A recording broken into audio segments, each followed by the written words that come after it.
இந்திய பெருங்கடலோட அந்த பரந்த நீல நிறத்துல யாரு கண்ணுக்கும் படாம ஒரு சின்ன புள்ளி மாதிரி ஒரு தீவு இருக்கு. ரொம்ப காலமா அமைதியா இருந்த அந்த இடம் இப்போ உலகத்தோட பெரிய பெரிய வல்லரசுகளோட கவனத்தையே தம் பக்கம் திருப்பி இருக்கு. இது ஒரு பெரிய புவிசார் அரசியல் மர்மத்தோட மையமா மாறிடுச்சு. சரி, அப்படி என்னதான் இந்தியா தன்னோட கரையிலிருந்து 3400 கிலோமீட்டர் தள்ளி இருக்கிற அந்த தீவுல கட்டுது? அது ஏன் திடீர்னு உலகத்துக்கே ஒரு முக்கியமான இடமா மாறிடுச்சு? வாங்க இந்த மர்மத்துக்குள்ள கொஞ்சம் ஆழமா போய் பார்க்கலாம். இந்திய பெருங்கடல்ல இந்தியாவை ராஜாவா மாத்தக்கூடிய அளவுக்கு இந்த ரகசியத்துக்கு பின்னாடி என்ன இருக்கு? முதல்ல இந்த அகலேகா தீவு எங்க இருக்கு, என்ன விஷயம்னு பார்ப்போம். அகலேகா மொரிஷியஸ் நாட்டுக்கு சொந்தமான ரொம்ப தூரத்துல இருக்கிற ஒரு தீவு.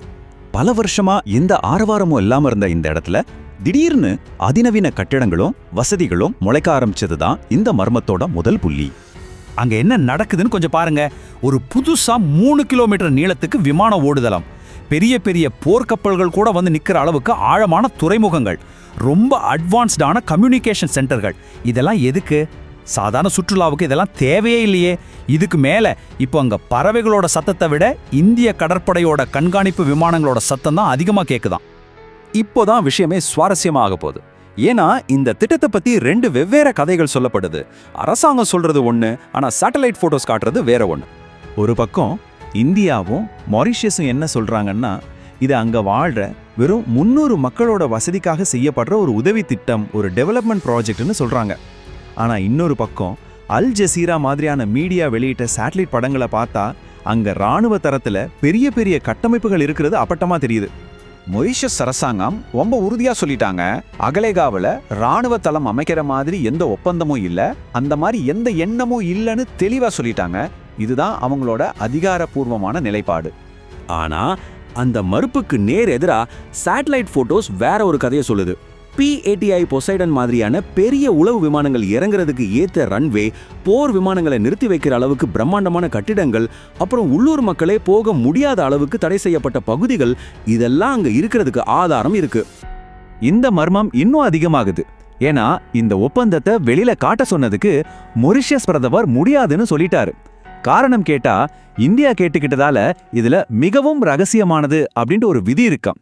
அதனால இத பத்தி பொதுவெளியில பேச முடியாதுன்னு சொல்லிட்டாங்க. இந்த மர்மத்தோட முடிச்சு அவிழ்க்கணும்னா நாம முதல்ல இந்தியாவும் மொரிஷியஸும் தங்களோட உறவை புரிஞ்சுக்கணும். அது ஒரு சாதாரண உறவு இல்ல, ஒரு ஆழமான சகோதரத்துவம். அந்த உறவு தான் இந்த திட்டத்தோட திறவுகோல். இந்த ஒரு நம்பர் போதும் அந்த உறவோட ஆழத்தை புரிஞ்சிக்க. மொரிஷியஸ்ல இருக்கிற மக்கள் தொகையில கிட்டத்தட்ட 70% பேர் இந்திய வம்சாவளியை சேர்ந்தவங்க. அதனாலதான் அந்த நாட்டை இந்திய பெருங்கடலோட குட்டி இந்தியான்னு செல்லமா சொல்வாங்க.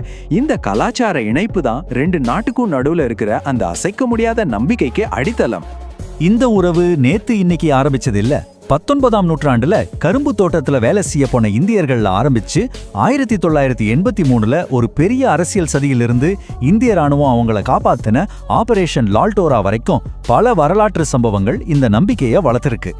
கடைசியா 2015ல கையெழுத்தான இந்த அகலேகா ஒப்பந்தம் அந்த நீண்ட கால உறவோட ஒரு தொடர்ச்சி தான். இதுதான் ரொம்ப ஆச்சரியமான விஷயம், சொல்லப்போனா அதிர்ச்சியான விஷயம். மொரிஷியஸோட தேசிய பாதுகாப்பு ஆலோசகர் யாரு தெரியுமா? ஒரு முன்னாள் இந்திய அதிகாரி. அவங்களோட கடலோர காவல் படை, போலீஸ், ஹெலிகாப்டர் படைக்கெல்லாம் தலைமை தாங்கிறதும் இந்திய ஆபீசர்ஸ் தான். யோசிச்சு பாருங்க, இந்த அளவுக்கு ஒரு ஒருங்கிணைப்பு உலகத்துல வேற எந்த 2 நாட்டுக்கு நடுவுலையாவது இருக்குமான சந்தேகம் தான். சரி, இப்போ இந்த 2 நாட்டு உறவுல இருந்து வெளியே வந்து இன்னும் பெரிய படத்தை பார்க்கலாம். இந்திய பெருங்கடல் பகுதியில ஒரு பெரிய செஸ் கேம் நடந்துகிட்டு இருக்கு. அந்த ஆட்டத்தை புரிஞ்சுக்கிட்டாதான் அகலேகாவோட உண்மையான முக்கியத்துவம் நமக்கு புரியும். சீனா ஒரு பெரிய பிளான் வச்சிருக்கு. அதுக்கு பேரு முத்துமாலை உத்தி. அதாவது இந்தியாவை சுத்தி முத்துக்கள் மாதிரி பல துறைமுகங்களை கட்டி ஒரு மாலை மாதிரி வளைக்க பாக்குறாங்க. பாகிஸ்தான்ல குவாடர், இலங்கையில ஹம்பான் தோட்டேன்னு இது இந்தியாவோட பாதுகாப்புக்கு ஒரு பெரிய சவால். சீனாவோட இந்த முத்துமாலைக்கு இந்தியாவோட பதிலடி தான் இந்த வைர நெக்லஸ் உத்தி. நாமளும் நம்ம நண்பர்களோட சேர்ந்து அவங்கள சுத்தி ஒரு பாதுகாப்பு வளையத்தை உருவாக்குறோம். நம்ம கடல்சார் நலன்களை பாதுகாக்க முயற்சி செய்றோம். இந்த டேபிளை பார்த்தீங்கன்னா புரியும். இது ஒரு செஸ் போர்டு மாதிரி. அமெரிக்காவுக்கு டியாகோ கார்சியா, சீனாவுக்கு ஜிபுட்டி மாதிரி இந்தியாவுக்கு கிடைச்ச ஒரு முக்கியமான காய் தான் இந்த அகலேகா. ஓமன்ல துகம், இந்தோனேஷியாவில் சபாங் கூட சேர்ந்து இது இந்தியாவோட செல்வாக்க ரொம்பவே விரிவுபடுத்துது. நாம இப்போ இந்த ஆய்வோட இறுதி பகுதிக்கு வந்துட்டோம். அகலேகா திட்டம் எப்படி இந்தியாவோட இந்த பெரிய பிளான்ல ஒரு முக்கியமான வைரமா ஜொலிக்குதுன்னு இப்ப பார்க்கலாம்.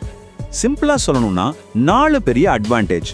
முதல்ல இது ஒரு ஹை டெஃபினிஷன் சிசிடிவி மாதிரி அந்த பகுதி முழுசையும் கண்காணிக்க உதவும். ரெண்டாவது, முக்கியமான வர்த்தக பாதைகள் நம்ம கண்காணிப்புல இருக்கும். மூணாவது, நம்ம ராணுவத்தோட கை இன்னும் பல 1000 கிலோமீட்டர் நீளமாகும். கடைசியா, இது சீனாவுக்கு நேரடியான ஒரு செக்மேட், அவங்களோட முத்துமாலை திட்டத்துக்கு ஒரு நேரடி பதிலடி. கண்டிப்பா அங்க இருக்கிற மக்களுக்கு ஒரு பயம் இருக்கு.